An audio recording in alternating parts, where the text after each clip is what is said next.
First Des Nations experience? That was unbelievable. The crowd, honestly, I had chills for like 15 minutes straight. So, yeah, that's something that I've never, ever even pictured.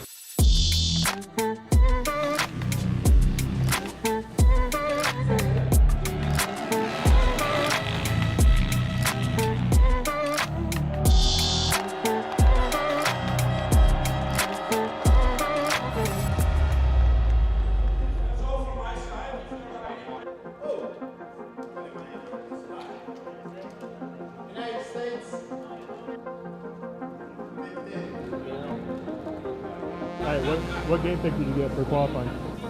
15. So, you know, we got rid of the big ones. We didn't get in the 30s. We didn't get 13, so that's good. Yeah, we'll be inside the box, so that's anywhere in there is good. So I told him even if we got 34, it'll be fine. So it'll be good. It'll be good. Kind of a vibe, a little bit different than a normal pro national. It's a lot of new people. Everyone I'm seeing, I've never seen before, so it's kind of cool. A little bit refreshing, so yeah, I'm excited. It's getting a little spin in. Thank you, sir. Yeah, USA!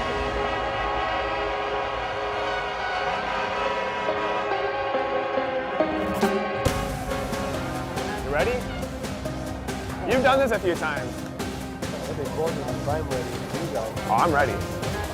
I'm stoked.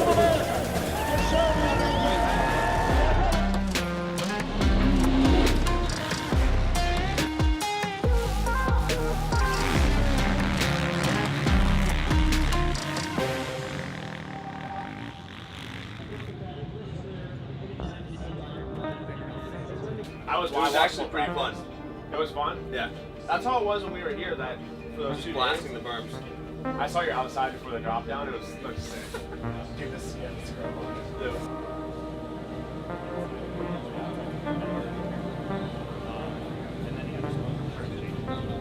What about mechanics area? I'm not seeing much. Like, it's pretty flat. Is it right? Yeah, so like usually you make that left and there's a... They represent America, no big deal.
P2.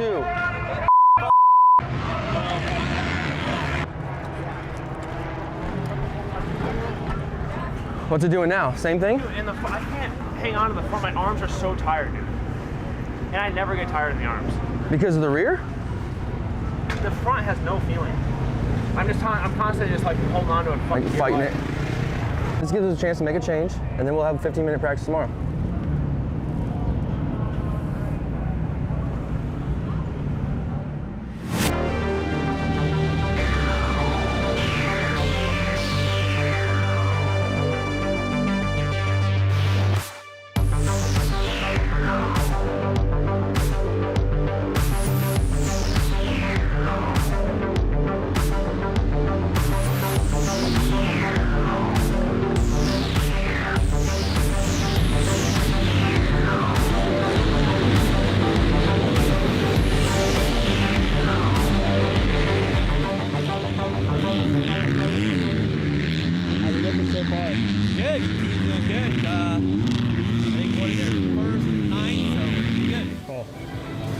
How did the first race go? Pretty good. Tomac won. Justin was 9th, so we have 10 points total right now. All ready for moto number 2 with Chase and Justin again.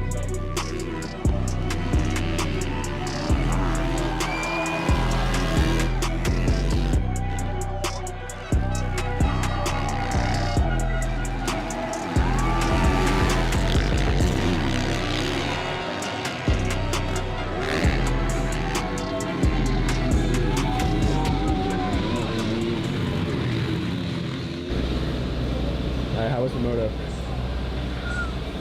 I mean, I still got second, but wasn't a very good ride. Got another moto. Track hopefully dries out a little bit. I think it should be done raining, so it should suit me a little bit more. Just this track's way different than what I'm used to riding, so I'm just trying to figure it out right now.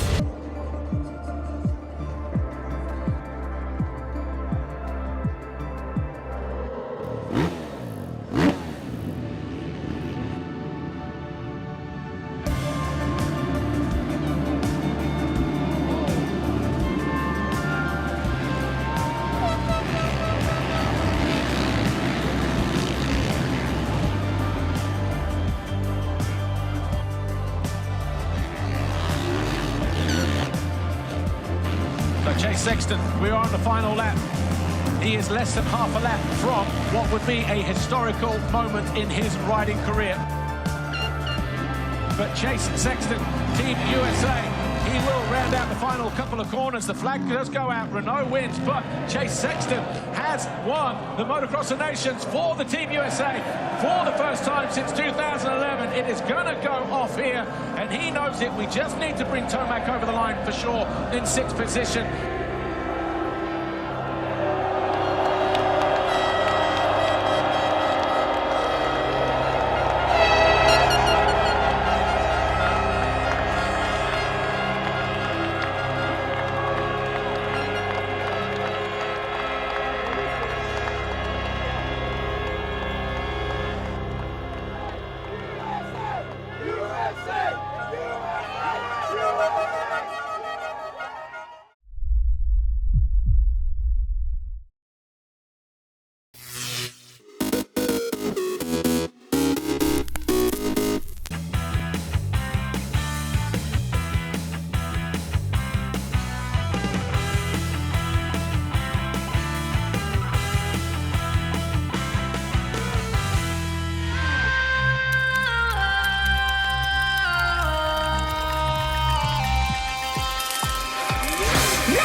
My name is Marco Pecorari and I'm the director of the MA in Fashion Studies. The students had this amazing opportunity to work in the archive of Versace, where different souls of the brand Versace are living, not only Gianni Versace but also Donatella Versace. Initially we started with the idea of an exhibition which was held in 1986 by the Palais Galliera. It was the dialogue between the work of Gianni Versace and the work of Donatella Versace, who at the time was not only working with Gianni, of course, on fashion design, but she was already in charge and responsible for the image production of the brand. So our brief was to create a dialogue and a conversation between two couples of garments, one that was designed by Gianni and one that was designed by Donatella.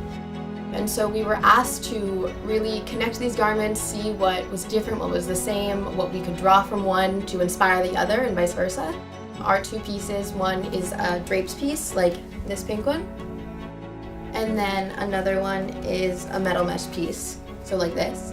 And so we found with these two garments that they really personified and gave a lot of power to the wearer. And so what we wanted to do was take historical figures, and we created stories around those two ambassadors, if you will, for Versace, wearing the garments and what that garment means for that character.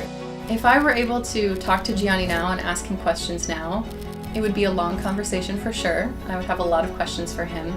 But I really would like to talk to him about his inspiration coming from mythology and how his affinity for mythology and history and the idea of Medusa, how he kind of sees that represented in a contemporary woman. I think it would be really important to kind of get to talk to him now about how his ideas of femininity and power and strength have evolved and how they were really informed by Medusa. So my time in Milan was interesting. It was really cool. We got to see the Versace headquarters. We got to see how things were made, especially the metal mesh, which is so insane. Gianni picked this because of this or this because of this, and so you really got to know him as a person and see the brand through the lens of the home and where it was, which I think really added something to the project. What amazed me the most about the experience and the work that our student did is their capacity to relate from a contemporary perspective to a work that was produced 40 years ago. I think it's groundbreaking, and I really hope that our student understood the privilege they had through this project.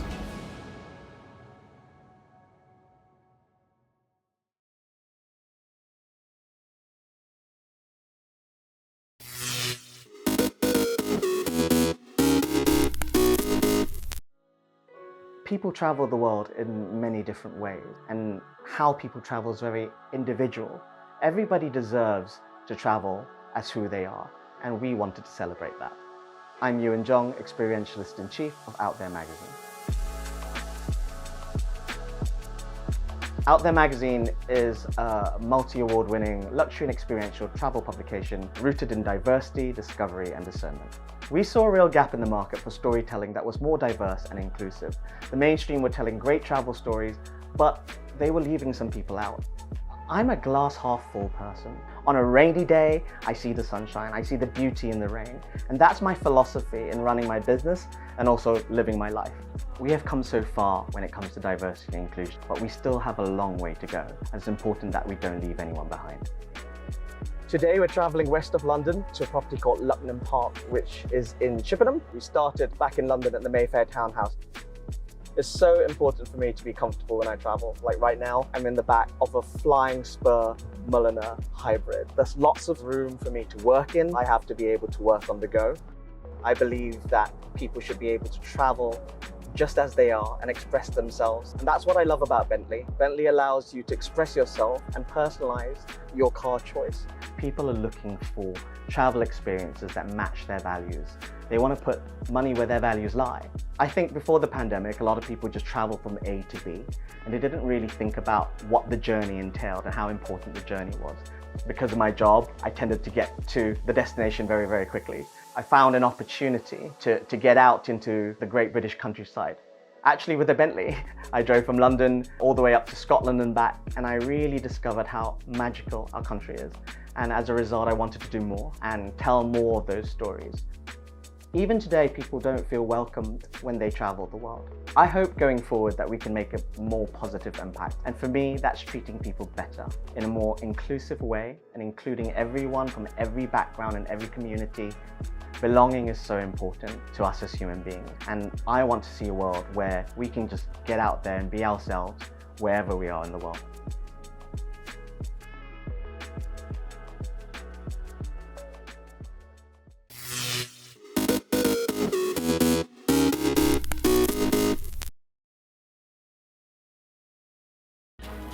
Uniting spellbinding scenery, a complex racecourse and an international fleet, the Rolex Middle Sea Race is undeniably one of the world's great offshore races. First held in 1968, this is a contest steeped in tradition, with its own distinct character. Located at the crossroads of the Mediterranean, starting and finishing against the impressive backdrop of Malta's capital Valletta, it comprises one of the most breathtaking and challenging racetracks. 606 nautical miles around Sicily and its myriad of outlying islands, narrow straits, 2 active volcanoes, open water passages, fluctuating and changeable conditions. This race has it all. Tactically, the race breaks down into identifiable segments, with each one exposing the crews to contrasting weather and sea states. Determination, flawless teamwork, and sharp decision-making are essential. This year marks 20 years of the partnership between race organisers, the Royal Malta Yacht Club, and long-standing title sponsor Rolex. Careful curation has seen the fleet increase in size and stature, as each year more and more sailors participate, widening the appeal. This year, an impressive fleet is set to add another memorable chapter to the race's history, with the winner securing their part in the growing legend. The 43rd edition of the Rolex Middle Sea Race commences on October 22nd.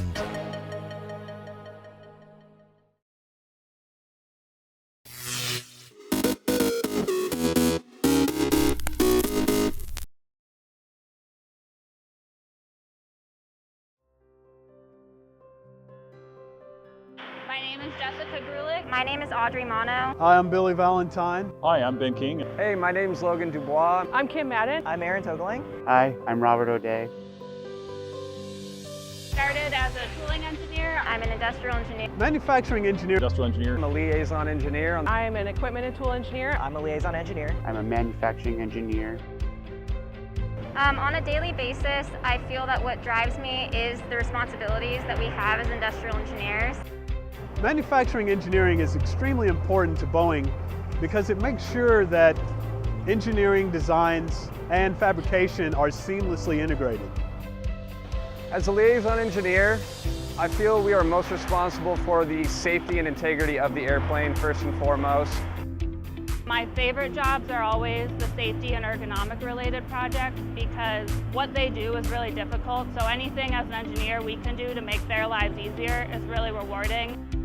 We develop staffing plans, business plans writ large. We do a lot of process improvement, and in general, we're the advocate for operations and manufacturing in an engineering context. So it's really exciting every week here because we don't know what we're going to be doing. I know I'll be working on something on the airplane. I don't know what the issue would be, and it'll be exciting to try to learn and figure out what's going on. We measure airplane products as they're being built to verify that they're installed in the correct locations, or if parts aren't fitting together, we can help the investigation to see what isn't fitting or where some of the root causes might be for the problem. There's an extreme focus on what does the production system look like to build these airplanes? How do we further design for manufacturability and assembly? How do we utilize our lean processes, automation, and all our processes and tools to make it happen? I wouldn't have ever thought that I would be able to work so closely next to the airplane and have such a hands-on job. If you look behind me, you'll see the 737 MAX assembly line in Renton. This airplane behind us comes in smaller sections and we put it all together on this factory floor. The Boeing factory in Everett, Washington, you can fit all of Disneyland inside it. The scale is just so different than when you're at the airport in the jetway. You come down and you just look up and it's a whole airplane. You really don't appreciate the scale until you're on the floor right next to them. The magnitude and the size really takes your breath away. It's astonishing. You're working with trying to take an ideal view that the designers have and turn it into a real product. No 2 days are ever the same, and there's no possibility of being bored. I feel like I'm a contributing piece of this whole organization, and I feel like my job is important. Production and industrial engineering at Boeing includes equipment and tooling engineering, NC programming, manufacturing engineering, industrial engineering, and liaison engineering.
the elite of the world of show jumping gathered for the 4th equestrian major of the year, the CHI Geneva, which celebrated its 60th anniversary.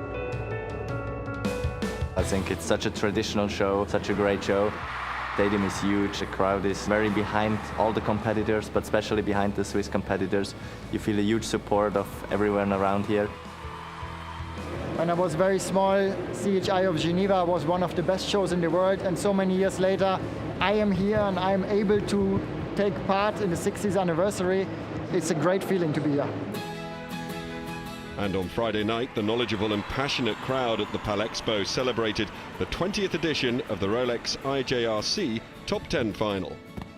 Winning the Rolex Top 10 Final has always been a dream, I think, of a lot of riders, just to be in the final. I've been fortunate enough to win it a couple times with two very amazing horses. And when the champions of the sport took on the demanding course, only 2 pairings managed to double clear, with Ben Mayer the fastest aboard Explosion W in a time of 49.57 seconds. On Sunday, 6 pairings made it into the Rolex Grand Prix jump-off. Rolex testimony Martin Fuchs, riding second aboard Leonie J, set a time in clear no other combination could match. The 29-year-old Swiss rider celebrated his place in history by becoming the first rider to successfully defend the Rolex Grand Prix at CHI Geneva. It's amazing to ride here in front of the home crowd in Geneva. They are so supportive, they are so loud, so active. You can really feel that they are behind you and that they want you to do well, and to be able to win in front of the home crowd, such a prestigious class, such a historical class, it's a great feeling. The Rolex Grand Slam of show jumping returns in March with the Dutch Masters.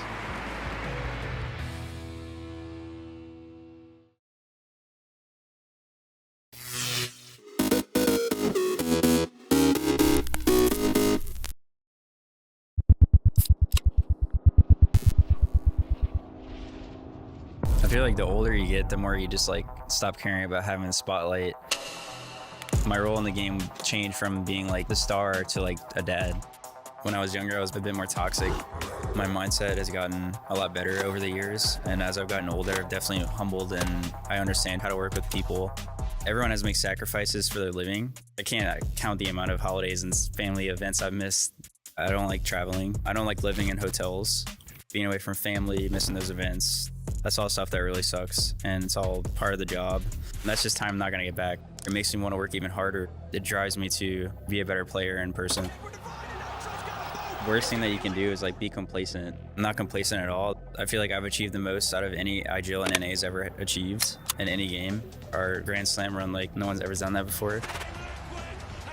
There's never enough winning. I don't want to just win like a tournament or Grand Slam. It's like I want to win 2 Grand Slams. I want to build that like legacy, create an era.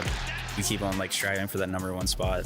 And it's got to feel like convincing. It has to be like, all right, we're like the most dominant team in the world. I think you really got to have that champion mindset. So your first goal is like, all right, we became the best team in the world, cool. What's your next goal? For me, I'm 27. I'm older than most of the players that are competing right now. I just feel like I still have a lot of gas up in the tank. I think my biggest goal is just to win as much as I possibly can until I can't anymore.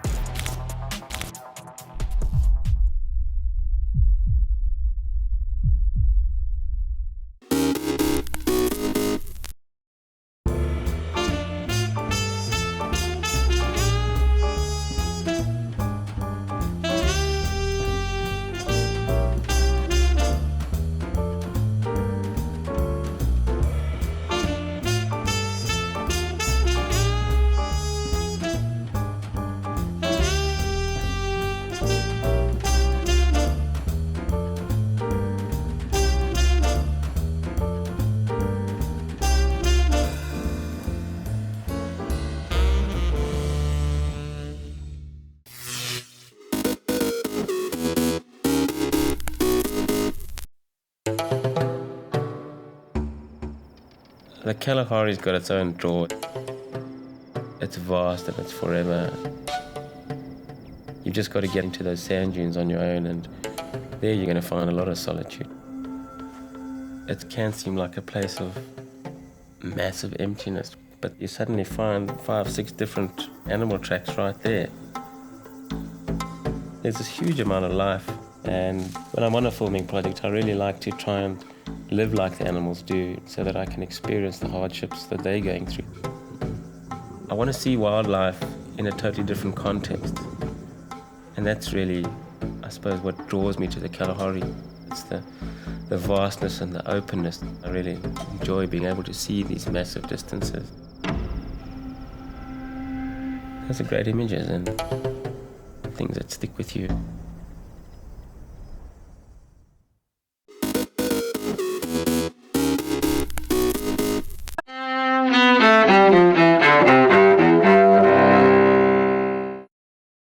November 28th, 1520. Ferdinand Magellan reaches the Pacific Ocean after passing through the South American strait that now bears his name. The Portuguese navigator crosses the Pacific and is killed in the Philippines in the following year. But Magellan's crew continues and ultimately completes the first circumnavigation of the globe. 1990. It is because we on this side have never flinched from difficult decisions. In London, Margaret Thatcher, Britain's first woman prime minister, resigns after more than a decade in power. John Major succeeds Thatcher as prime minister and Conservative Party leader. 1994. In Wisconsin, serial killer Jeffrey Dahmer is beaten to death in prison by a fellow inmate while serving a series of life sentences. Dahmer had admitted to murdering 17 young men and boys, some of whom he mutilated and cannibalized. 1925. At the Grand Ole Opry every Saturday night. The Grand Ole Opry, Nashville's famed home of country music, makes its radio debut on station WSM. And 1962, the closest election that we have seen in this country in about 4 years, quite frankly. Comedian Jon Stewart, host of the news parody The Daily Show, is born in Trenton, New Jersey. Today in history, November 28th. Camille Bohannon, The Associated Press.